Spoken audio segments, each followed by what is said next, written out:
네, 안녕하세요. 저는 소아청소년 정신건강의학과 전문의 홍지선입니다. 이번에 대한소아청소년 정신의학회 기획위원회에서 중독되는 아이들이라는 책을 출간했습니다. 저는 6장 게임에 빠진 아이들 파트를 저술했습니다. 일단 게임은 재미있잖아요. 눈앞에서 바로 결과가 나오고 또 보상은 빠르고 점점 더 도전적인 단계가 열리니까요. 아이들은 아직 전두엽 기능이 충분히 성숙하지 않아서 이런 즉각적인 보상에 더 민감하고 충동 조절이 좀 잘 안 되는 상태입니다. 게임은 그 특성을 정확하게 겨냥해서 끊임없이 성취감과 자극을 제공하는 구조로 설계되어 있어요. 특히 현실에서 스트레스를 받거나 아니면 소외감을 느끼는 아이일수록 게임 속에서는 자기가 주인공이 되고 통제할 수 있고 인정받는 경험을 할 수 있기 때문에 더 깊이 빠져들게 됩니다. 요즘에 사실 게임 중독이라는 표현이 굉장히 흔하게 쓰이죠. 의학적으로는 인터넷 게임 장애라는 이름으로 연구와 논의가 이뤄지고 있습니다. 게임 장애는 크게 3가지 특징으로 정의되는데요. 첫 번째는 게임에 대한 조절이 무척 안 되는 것, 그리고 둘째는 다른 활동보다 게임이 늘 언제나 우선시 되는 것, 셋째는 여러 가지 문제가 생겨도 게임을 멈추지 못하는 상태를 이야기합니다. 이런 문제가 1년 이상 지속될 때 의학적인 진단을 고려하게 되죠. 물론 게임을 오래 한다고 다 중독은 아니고요. 아이가 그 게임을 왜 그리고 어떤 마음으로 어떤 상황에서 하게 되었는지를 함께 들여다보는 것이 더 중요하다고 생각합니다.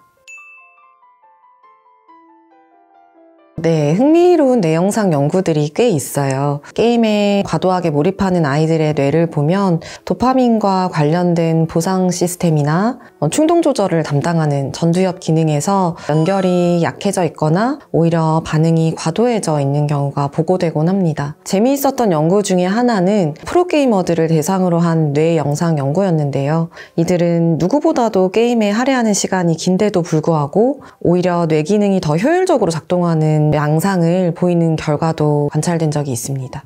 결국에 중요한 건 게임이 아이의 뇌 발달 그리고 실제 삶에 어떤 방식으로 영향을 주고 있는지를 신중하게 살펴보는 태도인 것 같습니다. 분명히 게임에 더 취약한 아이들은 있는 것 같습니다. 예를 들어서 주의력이나 충동 조절에 어려움이 있는 ADHD 아이들이나 불안이나 우울 같은 정서적인 어려움이 있는 아이들이 그렇고요. 가족 내 갈등이나 또래 관계에서 상처를 받은 아이들도 게임에 더 쉽게 빠져들 수 있습니다. 이러한 경우 아이들에게 게임은 단순한 놀이가 아니라 도피처이자 유일한 위로의 공간이 되기도 하거든요. 우리는 게임 중독이라는 결과만 보기보다 그 아이가 어떤 마음을 안고 게임 속으로 들어가게 되었는지를 함께 들여다보는 시선이 정말 중요하다고 생각합니다.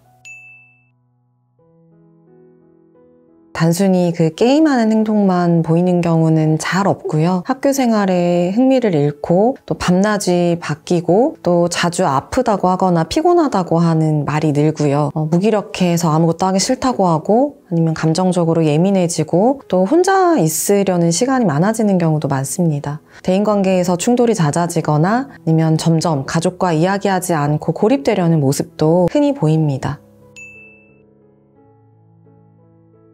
먼저 왜 이 아이가 게임 속에 머물게 되었을까를 물어보는 게 시작인 것 같아요. 치료에서는 먼저 아이와의 신뢰관계를 형성하는 게 중요합니다. 아이는 이제 치료자가 자기 편이 아니라고 생각할 수 있거든요. 그래서 신뢰관계를 형성하고 아이 스스로 자신의 문제를 인식하고 변화를 시도할 수 있도록 동기를 만드는 과정이 중요합니다. 심리상담이나 가족상담, 주의력이나 충동 문제가 함께 있는 경우 혹은 우울 증상이 심한 경우는 약물 치료가 병행되기도 하고요. 아이가 다시 현실에서도 소속감과 통제감, 만족감을 회복할 수 있도록 게임 바깥의 세계를 넓혀주는 것이 가장 중요한 목표라고 생각해요.